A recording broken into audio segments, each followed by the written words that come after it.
Hello guys, welcome back to my YouTube channel. Apa kabar kalian semua hari ini guys? Kali ini saya akan coba menceritakan lagi ya tentang kisah dari seorang legenda musik dunia. Dia meninggal pada saat puncak kejayaannya atau puncak kepopulerannya. Dia adalah vokalis dari Linkin Park yang bernama Chester Charles Bennington. Chester Charles ini meninggal karena bunuh diri ya. Di masa-masa kepopuleran atau kejayaannya dia malah membunuh diri. Bagaimana kisah selengkapnya kita simak dan menonton videonya sampai selesai guys. Tapi sebelum kita nonton video ini, jika kalian suka dengan channel ini, jangan lupa di subscribe, like, komen, dan share ya guys. Thank you guys.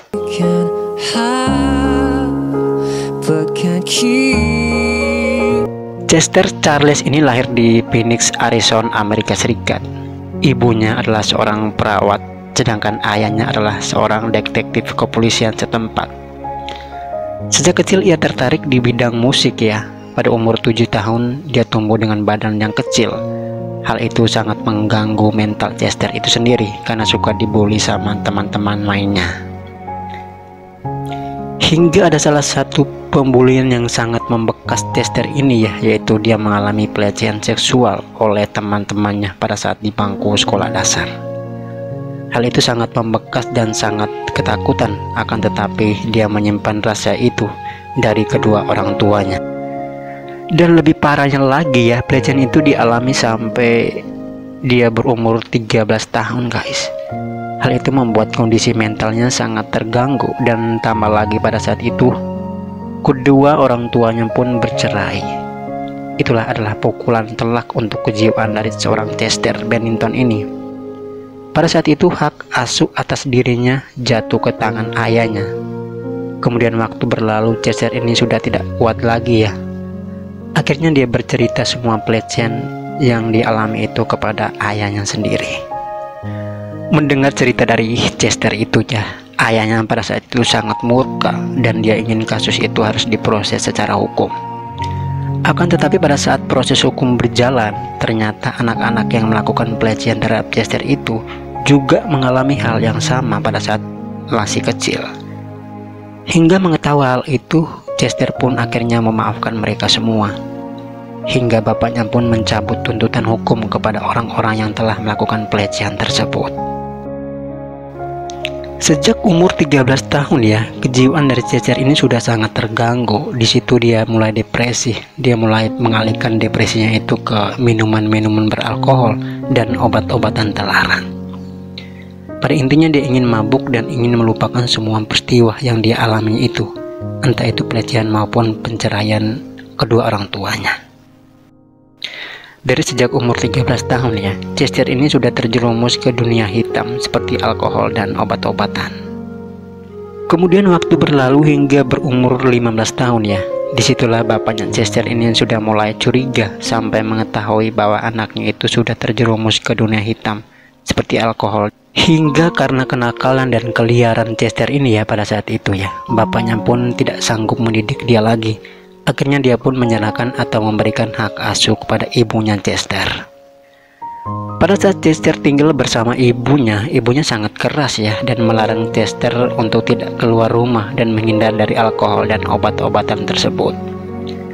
Pada tahun-tahun dia berada di rumah ibunya itu ya, Chester ini sudah mulai mengenal dan mulai menyadari bakat seninya.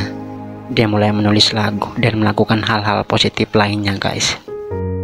Kemudian pada tahun 1992, Chester ini bergabung dengan salah satu grup band yang bernama Seal Dowdell and His Friend. Mereka sempat membuat single, akan tetapi lagu-lagu mereka tidak begitu terkenal ya pada saat itu.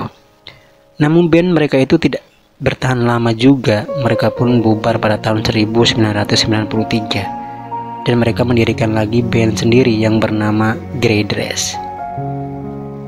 Grup band ini bertahan cukup lama ya, yaitu pada tahun 1993 sampai tahun 1997, dan sempat mengeluarkan 2 album pada saat itu. Pada saat dia bergabung dengan grup band Grey Dress ini ya, Chester ini menemukan wanita pujaannya yang menikah pada tahun 1996. Istrinya bernama Samantha dan mereka dikaruniai seorang anak.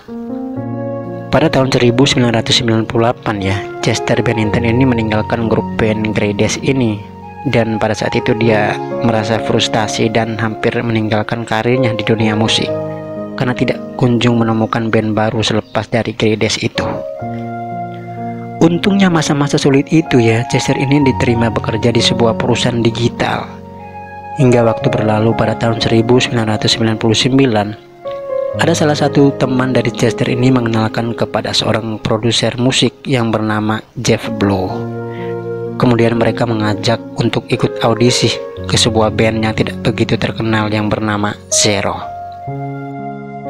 Pada saat audisi berlangsung dengan peserta yang begitu banyak ya, ternyata si Chester Bennington ini terpilih menjadi vokalis grup band Zero ini guys.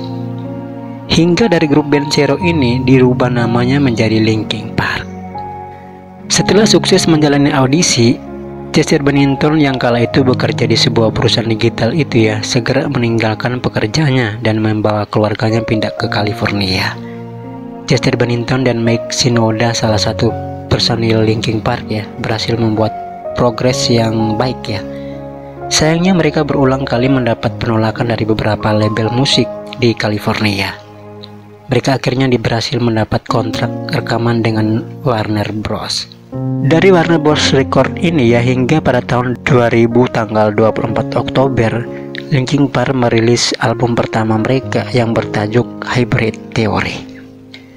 Album pertama mereka dari Linkin Park ini mencapai kesuksesan luar biasa seperti kita alami pada tahun 2000-an ya. Lagu-lagunya sangat hits dan sangat populer pada tahun tersebut, bahkan sampai sekarang dengan ciri khas vokalis yang luar biasa.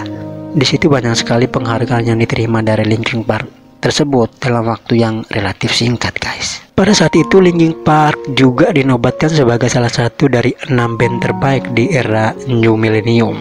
Sayangnya di tengah kepopuleran dan seharusnya hidup bahagia ya dari Chester Bennington ini, akan tetapi pada tahun 2005 rumah tangga dari Chester ini menjadi pecah dan tidak ada keharmonisan lagi. Dan di tahun itu mereka pun bercerai sama istrinya. Hingga waktu berlalu 1 tahun kemudian, yaitu tahun 2006 ya, Chester menemukan istrinya yang kedua yang bernama Talinda Bedley, dan mereka pun langsung menikah dan dikaruniai 3 orang anak. Mereka pun hidup bahagia bersama anak-anaknya tersebut. Kemudian waktu berlanjut lagi, ada satu peristiwa lagi yang menggegerkan dunia, yaitu tanggal 20 Juli 2017 lalu. Pada saat itu Chester Bennington itu ditemukan dalam keadaan meninggal di rumahnya sendiri di California. Dia ditemukan dengan tali mengikat di lehernya. Kejadian itu diketahui pada pukul 9 pagi. Kemudian berita resmi dari media diumumkan pada keesokan harinya, yaitu pada tanggal 21 Juli 2017. Berita tentang meninggalnya Chester ini sangat terpukul dari berbagai pihak ya. Yang jelas dari keluarganya, dari grup band Linkin Park itu sendiri, dan juga penggemarnya di seluruh dunia guys. Kematian Chester ini sangat mengagetkan ya, karena beberapa hari sebelumnya dia tampak baik-baik saja. Bahkan ada video terakhir yang menampilkan, tepatnya video itu direkam 6 jam sebelum Chester bunuh diri. Di situ tampak keceriaan dan masih bercanda dengan anaknya dan orang-orang di sekitarnya.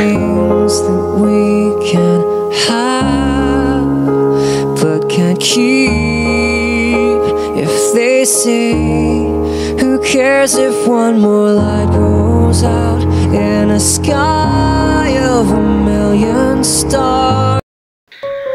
Sebenarnya apa yang menyebabkan Chester ini meninggal dunia dengan cara gantung diri seperti itu ya? Di sini saya akan mengumpulkan beberapa fakta ya. Fakta yang pertama adalah ternyata 9 bulan sebelum kematian Chester itu, dia pernah mencoba untuk bunuh diri guys. Hal itu diketahui setelah istri dari Chester ini memberitahukan ke media. Kemudian fakta yang kedua adalah pada saat dia sedang diwawancarai dengan Kiss FM di Amerika Serikat. Di situ Chester mengeluarkan pernyataan-pernyataan yang berbau depresi atau berbau stres ya.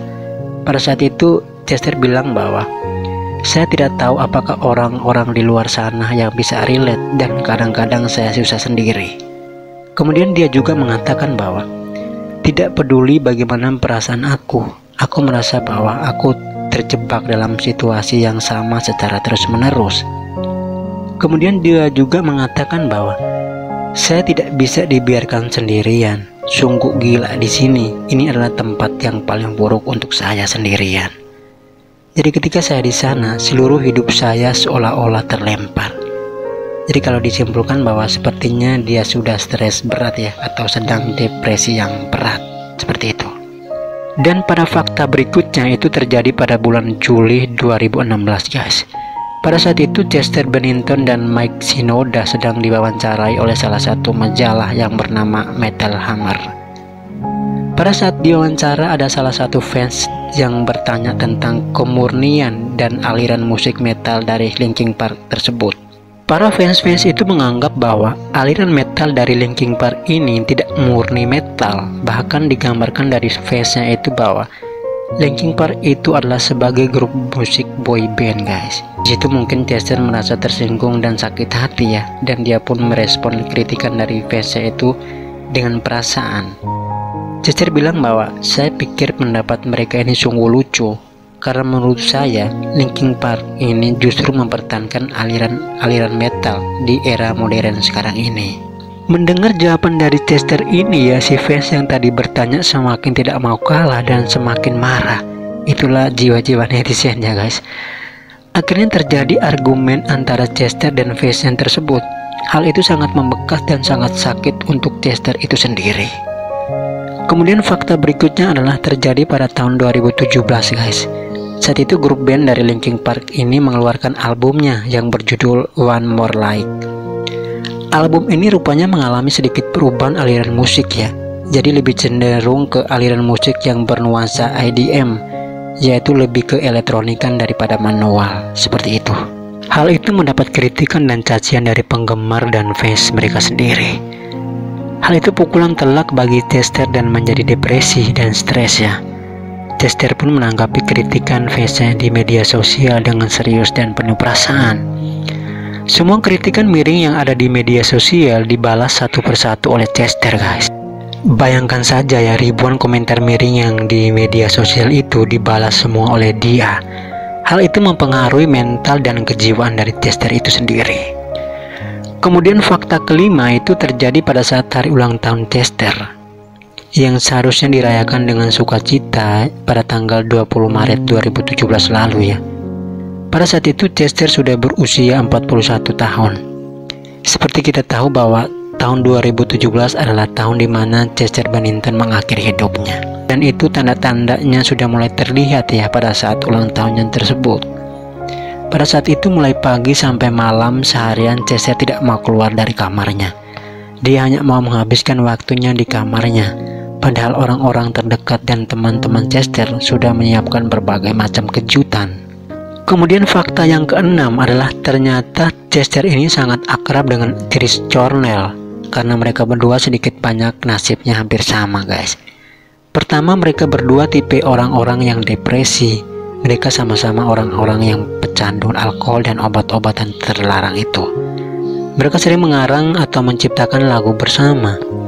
Mereka juga sering terlibat dalam proyek pekerjaan bersama-sama seperti konser bersama. Jadi Chester menganggap bahwa Chris Cornell ini adalah panutan untuk dia. Bahkan saking dekat hubungan mereka berdua, Chris Cornell ini pernah mengangkat Chester sebagai bapak baptis dari anaknya Chris Cornell guys.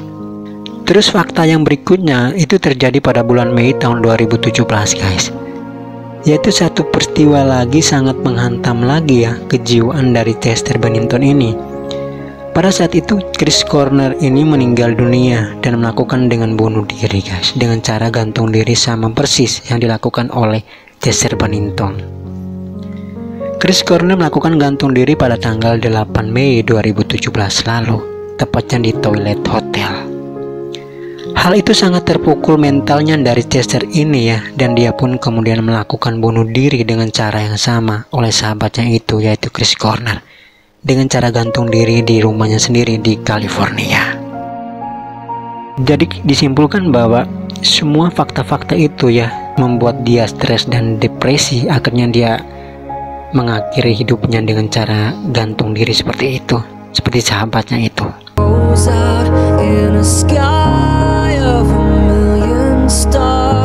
Mungkin sekian dulu ya cerita tentang Chester Gun Intel ini. Jika ada kesalahan bisa dituangkan di dalam kolom komentar guys. Thank you guys. Quicker, who cares if one more light goes out? Well, I do. I do.